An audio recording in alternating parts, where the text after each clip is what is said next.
students at Amat, we have been blessed with an abundance of beneficial experiences, whether they took place in the classroom, on the field, or somewhere else on campus. Bishop Amat built the class of 2013 in several ways. Firstly, Bishop Amat's academic curriculum produces engaged learners. Some people might think that Amat's commendable academics are only impressive in terms of advanced courses. But in reality, not every one of us took one of those courses. Does that mean that those who did not experience the quality of the curriculum or the dedication and care of Bishop Amat faculty? Absolutely not. Our transformations into engaged learners were not dependent upon our GPAs or whether or not we received a stole to wear tonight. Rather, that transformation happened when we walked into a classroom with an eagerness to learn. Perhaps this enthusiasm stemmed from a newfound interest in the subject. Perhaps it was the result of a dynamic teacher. Regardless, at Bishop Amat, we were given the opportunity to enroll in a variety of courses and get to know teachers whose impact will remain throughout our lives. Secondly, Bishop Amat has offered the class of 2013 a unique community. If we asked other graduating high school seniors in the area, would they know this same sense of community? Most likely, no. Because they don't know what it's like to attend a school where the amount of alumni in this stadium on Friday nights during football season makes every game feel like homecoming. They didn't all huddle around their televisions a couple months ago to watch fellow Lancer Olivia Hummer on Teen Jeopardy.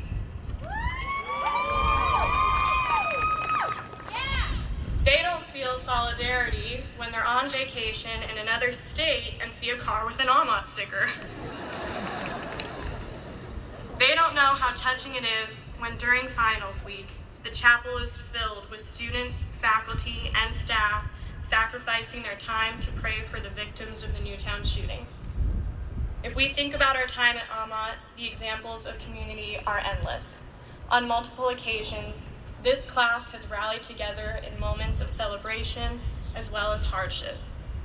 When we look back on our high school journeys, we have to count ourselves lucky for being a part of this group of people, because the support we have had at Amat transcends school pride. It transcends the traditional meaning of the community. It's a family. The third way Bishop Amat has built the class of 2013 is by demonstrating the importance of friendship. Often we hear stories of Amat alumni who will make an effort to see their best friends from high school on a regular basis. Amat fosters meaningful, lifelong relationships. Sometimes they begin on the first day of freshman year, sometimes during the last few months of school. Sometimes they are completely unexpected, but turn out to be immense blessings. Think of some of your favorite memories from the past 4 years. How would they have been different without the friends you met here? High school can be a tough journey. This is why coming-of-age films like 16 Candles, or maybe more accurately Mean Girls, remain so popular.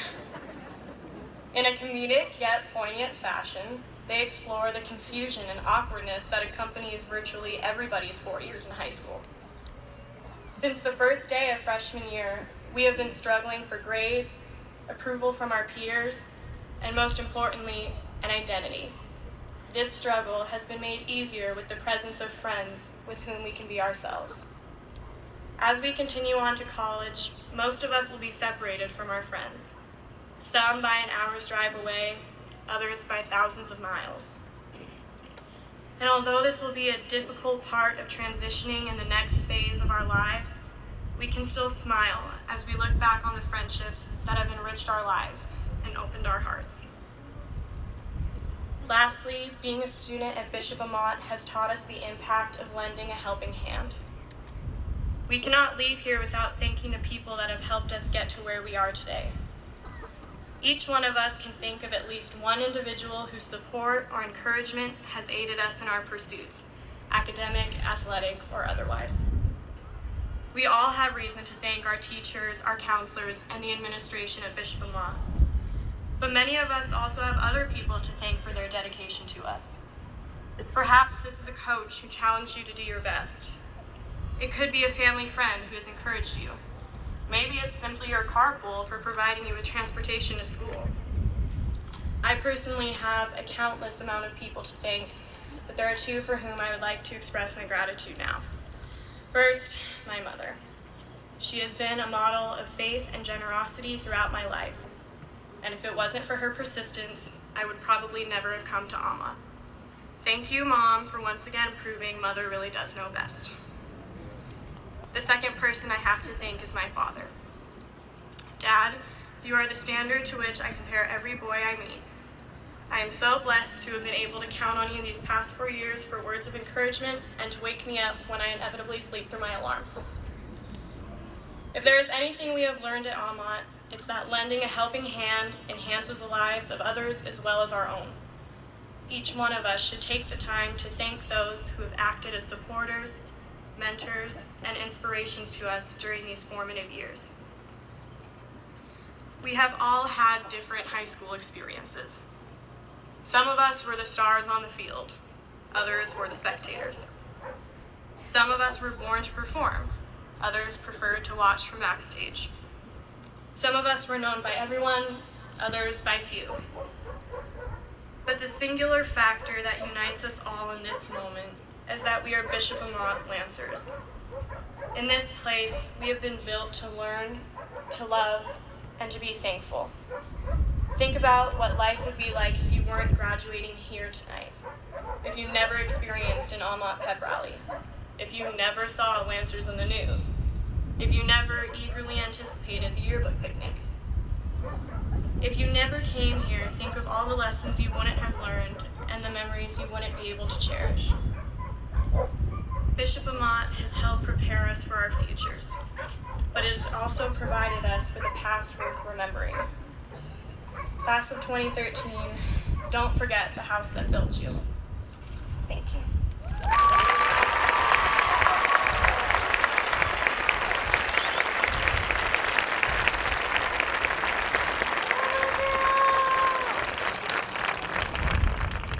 It now gives me great pleasure to call upon the chamber singers to perform the song Bridge Over Troubled Water. I would like to invite the following senior class members to join them: Christopher Cruz, Michael Garcia, Nicole Rivas, Emma Taylor, Bobby Terrazas, and Andrew Zubiate.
I now have the honor to introduce to you the distinguished valedictorian for the class of 2013, Daniel Ramos.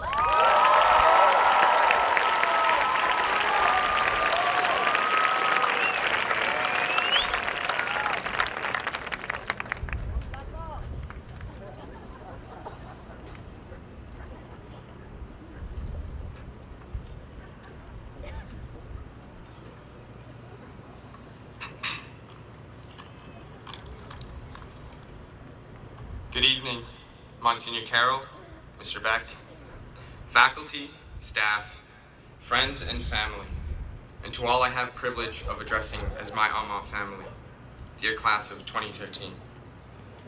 Before I start, I would like to say thank you to all of those who have helped my fellow classmates and me be where we are today.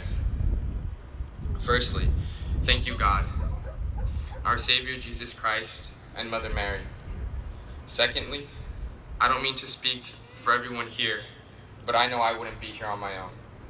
So thank you, Mom, Fred, Abuelita, and Christina, and all moms and dads, teachers, aunts and uncles, cousins, friends, and best friends present here today. And this is my shout out to all of you, my boys on the basketball and swim team, the most amazing person I have ever met, to the big three, and to all of you special in my heart. And lastly, a big thank you to Sidewalks for always keeping me off the streets.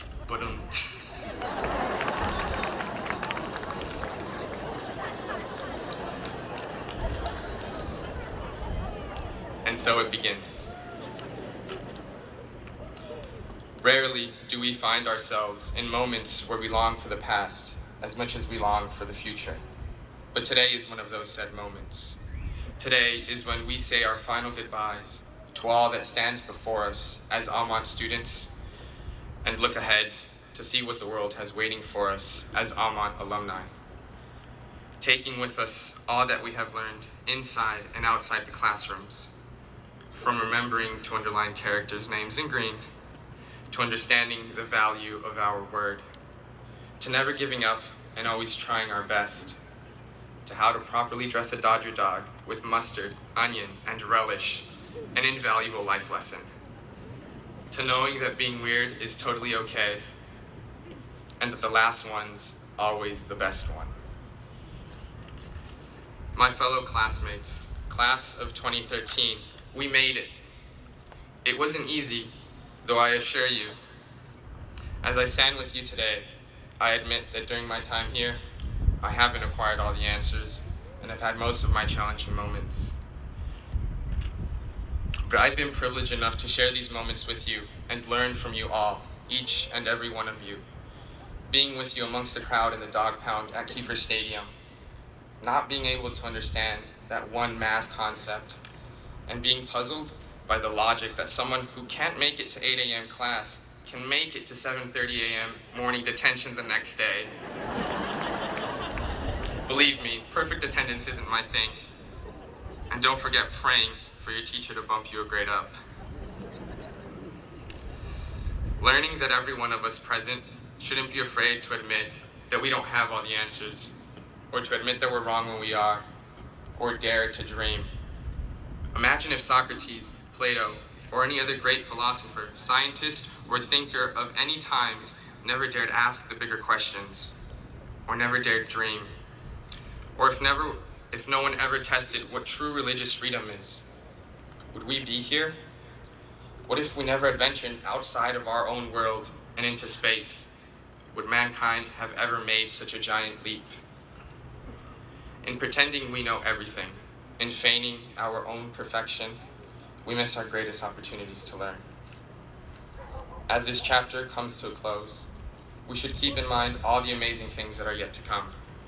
As I've been told, the future belongs to those who believe in the beauty of their dreams, and they'll come true if we have the courage enough to pursue them.